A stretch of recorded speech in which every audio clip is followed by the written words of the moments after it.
खरंच असंच तुमचं नातं फुलू दे कायम. थँक्यू काकू.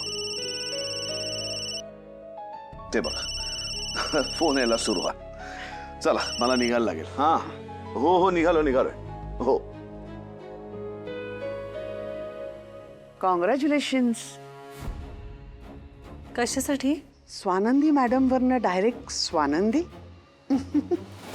नाही म्हणजे मला तुझ्या चेहरा बघून कसं वाटलं माहितीये का, जसं दिवाळी मिळाल्यावर म्हणजे दिवाळीचा बोनस मिळाल्यावर आमच्या घरातले नोकर जसे खुश होतात ना, तसा एक वेगळाच आनंद दिसला मला तुझ्या चेहऱ्यावर.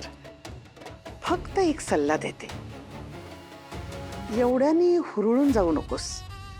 तुला जर असं वाटत असेल ना की समरनी आपल्याला नावाने हाक मारली म्हणजे तू त्याच्या मनात घर करशील, तसं नाही. माझ्या अप्पीला बळजबरीने सासरी पाठवलंस ना, आता तुला तुझ्या सासरी कधीच सुख लाभू देणार नाही. काय कमाल आहात तुम्ही. म्हणजे तुम्ही ना ऍक्टर वगैरे व्हायला हवं होतात. काय कन्व्हिक्शन आहे. आत्ता राजवाड्यांसमोर रडत होतात आणि ते गेल्या गेल्या हे जे काय एक वेगळंच रूप आहे तुमचं. कसं जमवता हो दरवेळी. तोंड सांभाळ. अरे बापरे, मी तर कौतुक करत होते तुमच्या विविध पैलूंचं. पण नाही हो, म्हणजे एवढा एक्स्ट्रा टॅलेंट जे काय आहे हे कधीतरी राजवाड्यांच्या समोर पण यायला हवं. पण डोंट वरी, ते मी करीन.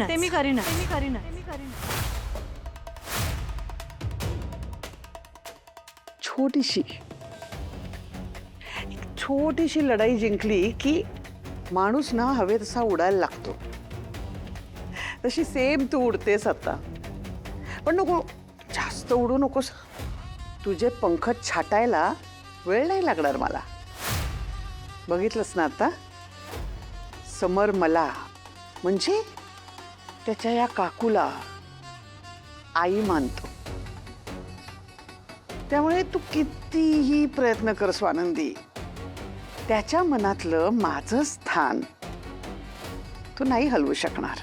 मला नाही तसं करावं लागणार हो, कारण माझं मन मला सांगतंय तुमचं जे काय चालू आहे ना, त्या सगळ्या तुमच्या कर्मांनी तुम्ही स्वतःच त्यांच्यासमोर स्वतःचं खरं रूप आणालच. आता तो दिवस येण्याआधी देवानेच तुम्हाला सद्बुद्धी देवो